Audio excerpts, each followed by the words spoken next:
So last year, one of the awards, one of the campaigns that really kind of resonated across the world, which scooped up all of the awards across all of our award ceremonies throughout the year, was something called Penny the Pirates, which was created by OMD and Luxottica. So easy for some to say. So basically what we wanted to do is showcase to you and give you insight into how you make that award-winning campaign, how you make it resonate, how you make it engage with that audience, and how you, most importantly, show those judges this is what a great campaign looks like. So, to talk us through that, we have some media royalty in the house. So, we have OMD's Global CEO, Mainardo de Nardis. Please welcome to the stage. Thank you, Mainardo. Lovely to see you. All right. And G. Lee from Luxottica. Luxottica. Luxottica.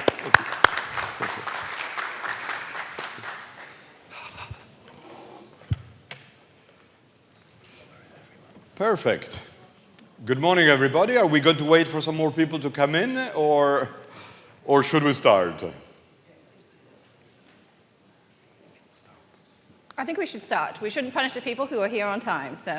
You are absolutely right. I would like to introduce Ji Moon, and I would like to say thank you so much to her for flying from Sydney to be here today to talk about this extraordinary case of Penny the Pirate. Ji is the Vice President of Marketing at Luxottica, has been in the company for about 6 months now, and as I said, she's based in Sydney. Just a couple of words to introduce Luxottica, because I'm not sure that everybody knows it, but it's the largest eyewear company in the world, by far. It's probably twice or 3 times as big as the second competitor, and they operate both in wholesale and retail. In wholesale with brands that you all know, like Ray-Ban, Oakley, Persol, Vogue, and many, many others, probably another 20 or 25 others.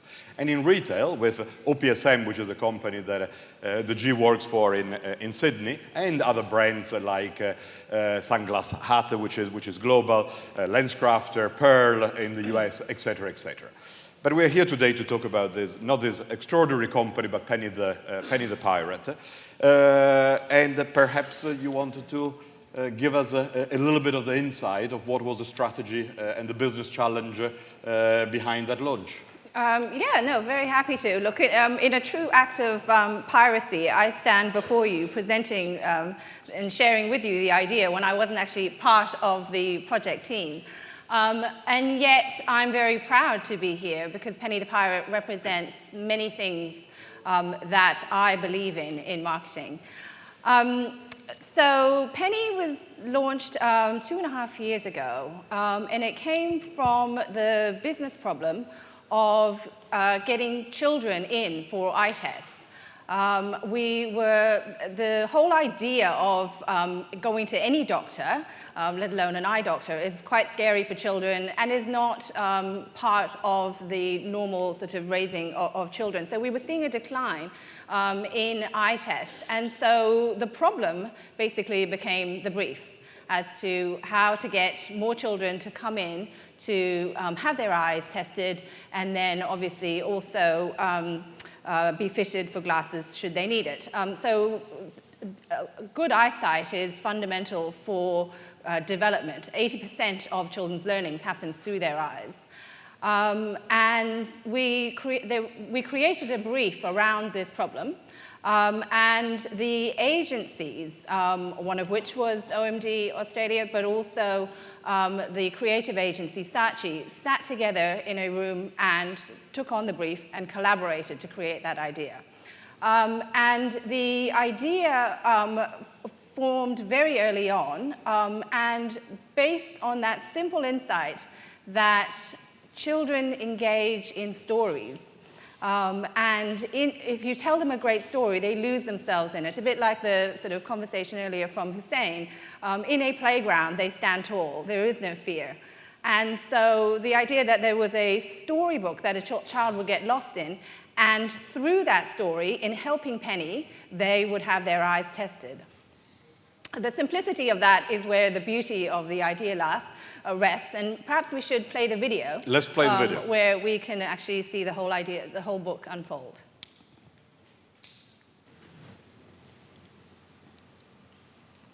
Children don't like visiting scary optometrists. and bringing them in wasn't a priority for parents, which is why 1 in 6 children have a vision problem, and for over half, it's undetected.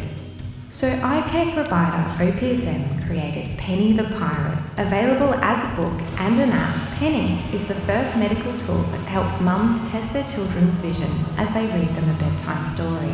Because there wasn't a standard eye screening process for children, we had to start from scratch.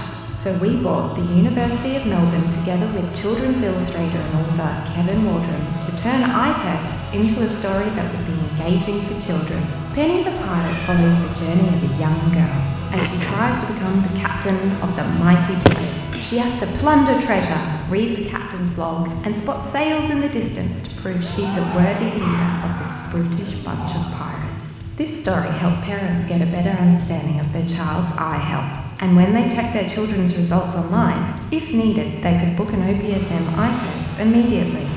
Penny was launched with TV and across 200 stores. But the most effective channel has been mums themselves. Using our Pass It On program, we encourage them to share their book with others, so one book helps many. Penny the Pirate has also become an invaluable tool for OPSM's charity OneSight, helping them test more eyes than ever in remote areas of Australia, because it's more efficient, accurate and engaging than previous methods. Penny is on track to give 300,000 children an eye test, which has already seen a 188% increase in kids' eyewear sales since launch.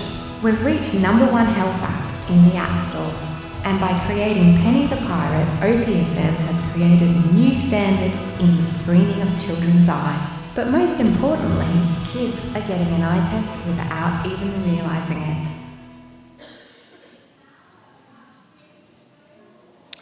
Penny the Pirate has won more than 100 awards globally, which is extraordinary, and was voted as the best marketing campaign of the year in 2015 by Work, not just for creativity, but mainly for effectiveness, because it's beaten every business target that they had. Perhaps you want to talk about the business targets and the amazing results that a $1 million campaign has achieved.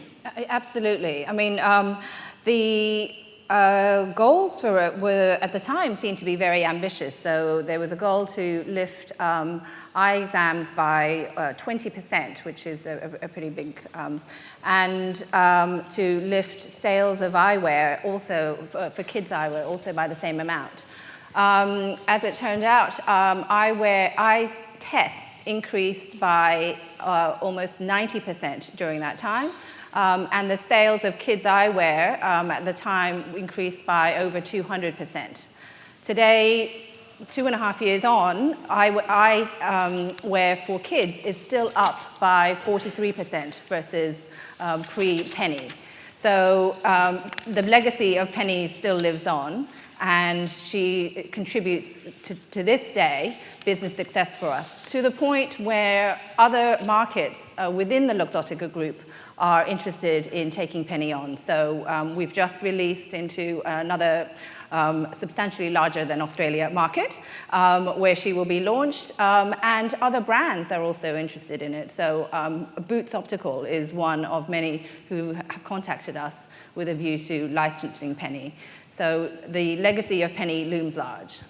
And I always remember one of the insights when Saatchi and OMD were working on the campaign at the very beginning, which was that mothers and parents in general were much more concerned about fitting the right shoes to their kids than having the right glasses and check their eyewear. So that was one of the insights that really drove the campaign in trying to stress the importance of what you do through your eyes and how important they are for a small kid growing up, which is absolutely amazing if you think about it.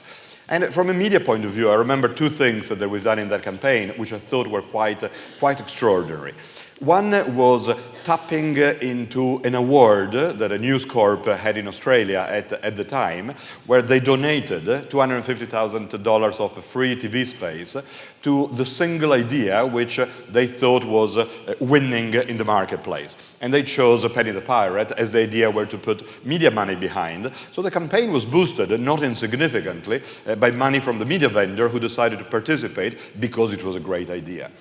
The second one, which I remember, which I thought was very powerful, was not just have a big social campaign through influencers, but really use journalists as influencer, and they distributed 500 packs with all the information, starting from the social issue of eyesight and how it's important for kids, and then telling the story. And all of a sudden, they had 500 journalists who were talking about it because they were fascinated by the importance of the story, and then eventually about the execution of Penny the Pirate. And then beyond it, it was more traditional in television, in digital, of course, and in print. But those two media ideas, I thought, were particularly powerful. Absolutely. The question is asked still today, where did the idea for Penny the Pirate come from? And I think actually the beauty of it is in that collaboration, in the role that both agencies, in fact, both agencies and the client team played. And one of the things that I love most about Penny is that this idea is a great encapsulation of collaboration and what collaboration can bring. The idea that, with a very simple insight around what children fear and what children engage in, the very clear sort of business problem around it, and then the collaboration of great minds of both the creative agency and the media agency, sort of really bringing it to life, is really the magic behind Penny. And I think that collaboration really comes from three things. First, that it has to be client-led. So the client has to set up the problem, has to set up the safe sort of environment in which actually there is, for the agencies as well, nothing to fear and everything to gain. And they've got to set up those parameters. It has to be, secondly, problem-led. And in this case, it was about creating, for the agencies as much as for the sort of end consumer, that idea that eyesight is incredibly important for a child's development. And so therefore, there is a social need to get more children in to have their eyes tested. So how are we going to do this? And this was a way of, sort of whetting the agency's appetite for the challenge. And then the third is that you let the idea be king. So there is no concept of sort of lead agency, but it's about the lead idea. And that lead idea can come from anywhere. And so the idea is agency agnostic. And yet, at the same time, you make the execution super agency specific, which is where then the magic of the idea being much bigger than the budget came to life, certainly from the media side. I think that as a media agency, we love to hear what you just said, because idea agnostic, a no-lead agency, real partnership is just what we want to hear every day. And not only you flew from Australia to share the Penny the Pirate story, but you take responsibility for managing that process. And I have to say that not all our clients do the same. And sometimes they leave it to us to sort it out. But it's so important to have a strong client who has an opinion and who drives the process. G was telling me last night that there are two definitions of collaboration. One is working together to achieve a common goal. The other one is partnering with an enemy country. And luckily, with Saatchi, it was not partnering with an enemy country. It was working together to a common goal, which is not always easy between agencies which are part of different holding groups. But it can be done, that's a proof, when there is a strong client managing the process.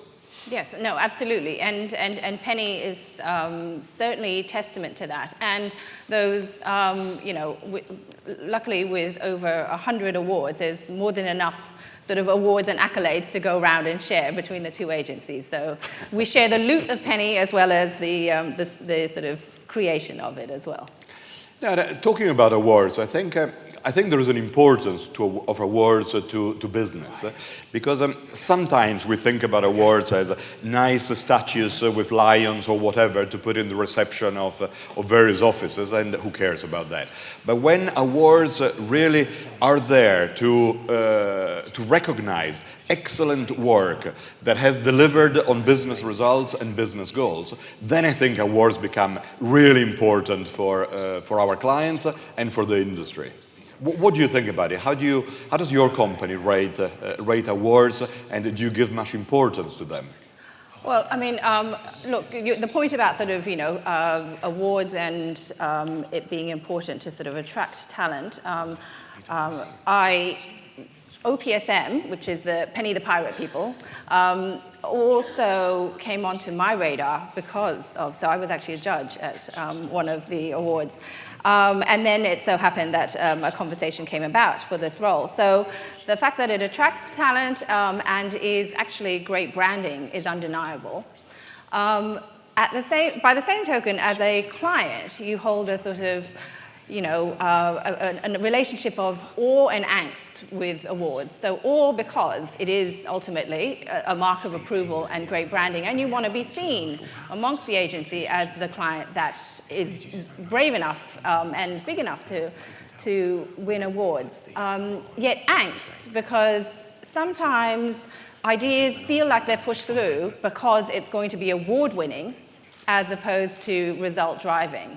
And this, I think, is the sort of downfall of awards from a client perspective. No, I agree, and we have other clients on top of Luxottica who really believe in the right way of awards, like McDonald's or PepsiCo, where they want to run their own internal awards to judge the quality of the work, to benchmark it across the competition, to see where their ideas stand versus the marketplace, not just versus a copy test or whatever other form of research, and to really share good ideas that drive the business across the world, across the various offices, because it becomes a great learning experience. And at that point, when you've got great ideas that drive business, which are shared across markets, I think it becomes very interesting as a mechanism. And that's why we all attend awards like this one, to celebrate success, but also to understand what great ideas have delivered to business and how they sorted problems and delivered on challenges.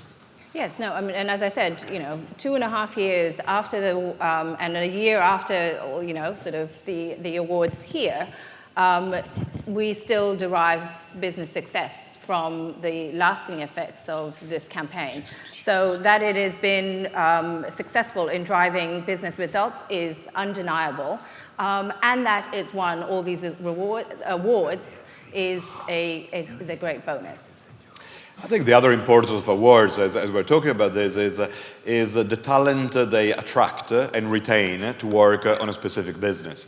Because we all know that agencies are not identical across all the people that work across that agency and across all the teams and the offices. So how do you get the best people to work on a brand? By giving them the opportunity to do something special, something which is recognized, something that makes a difference. It's a challenge, but like all challenges, it attracts the best people, and that's what we want to do as agencies, and we want to deliver to our clients. So I always like awards for the talent benefit of attracting and retaining good people at an agency and working on a specific client.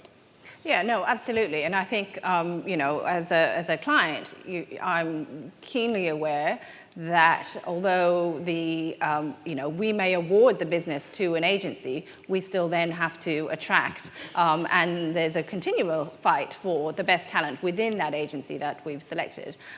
So yeah, to have that sort of seal of approval in not one, but over 100 awards is a great mark, and still today continues to be something that I know that the people who were involved in the project sort of wear as a badge of pride.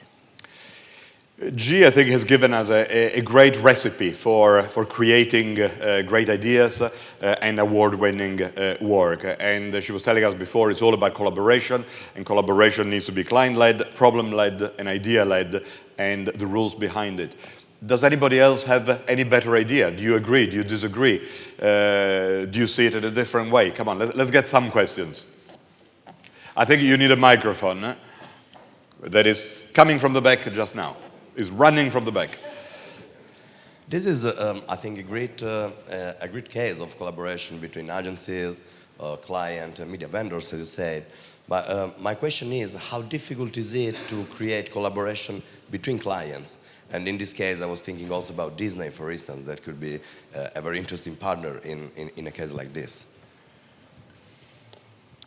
Well, I mean, to have collaboration, sort of co-creation between clients is not a new phenomenon. There is definitely, as I said, even today, a few years on from it, there is a lot of interest around penny. And so it is a possibility. In fact, if anything, the inception of penny was a collaboration, between ourselves, the University of Melbourne, and this children's book author. So from birth, it was a collaboration between different companies. And today we have companies sort of asking to extend the idea and knock on the door. So I'm sure the story of penny is not over yet.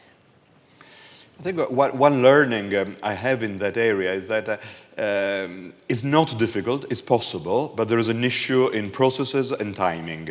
Unfortunately, the way that agencies work tends to be more short-term, and when you've got a big partnership between different clients, it's more long-term. So when it involves point of sale, distribution, etc., it needs to be done a couple of years before the partnership, while very often we arrive with communication ideas and campaign 2, 3, 4 months before the campaign, which is always too late to influence anything which has to do with packaging or point of sale. So the two timing are not in sync. So I think my learning is that one has to start way before to create this partnership and have ideas for the campaign ready, especially with companies like Disney, as you mentioned, which are always looking at it 2 years before. Question down here. Thank you. Hello. I just wanted to know how you as a business justify the role of innovation, especially when brands that have limited budgets, it's quite brave to invest in this versus just cheaper reach and frequencies. How do you, as a business, how do you get brave enough to justify innovation? I think that's a fascinating question, particularly when tied to the sort of challenge of limited budgets. And in fact, if anything, I believe that there is a sort of alchemy between a limited budget and the sort of magic of innovation. And today, more than ever before, we talked through this festival about the democratization of opinion and influence from celebrities down to sort of no-name, people. And there is also a democratization of marketers as well. So with a very small budget behind Penny, it obtained enormous reach because we were forced to get creative. So we didn't, yes, there was a small television component, but the lion's share went behind finding influencers like the journalists that Mainardo talked about, like bloggers who would be able to endorse the concept for mums, and then the mums themselves. So in the book, in the hardcover, is a very clear sort of invitation to share this book. So the idea that it gets passed on from one to another is really where it took a very sort of grassroots form. So I think often some of the best ideas, and Penny is a good example of this, of innovation come from when there is actually not a lot to work with. I would also add that Luxottica is a company which is based on innovation. It was created out of nothing a few decades ago from a person who came from nowhere, who all of a sudden created a company which now has sales of $10 billion in 150 markets. That has, 30-40% of the global eyewear market, which is quite extraordinary. And it went from point of sale to partnership with Google, that they're running today. Think about eyewear from the fashion element to the scientific elements of what you can do with kids. It's a company that covers 360% of the spectrum. So it's a company where big ideas in everything, not just in marketing, are recognized from a CEO who is in his 80s, still running the company with the same innovation that he had when he was in his 20s. That's right. I mean, absolutely. I think it's a culture and it's a way of thinking and a way of being that you foster, which is easier said than done. But yes, in our case, coming from that very entrepreneurial sort of origins has been a sort of kickstart into that. Any other questions from anybody? One question there, the center, over there. I was curious about this change. What's your favorite, what's your favorite source of information where you find insight that can like drive amazing campaign like this one? And then how do you understand when an insight can work on a global scale? That's a fascinating question. My favorite sort of source of insight is people.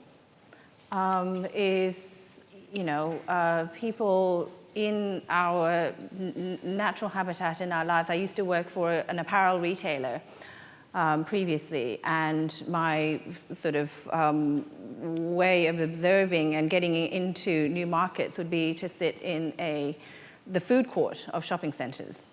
And so I think,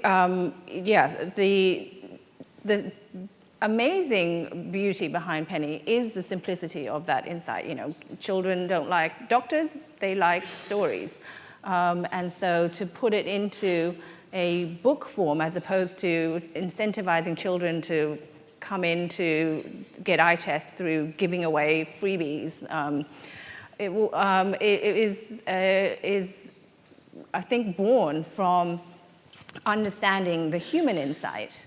And in today's environment where, as we've been talking much about through the festival, when it is so data rich, to actually go back down to the human insights, I think is the most powerful.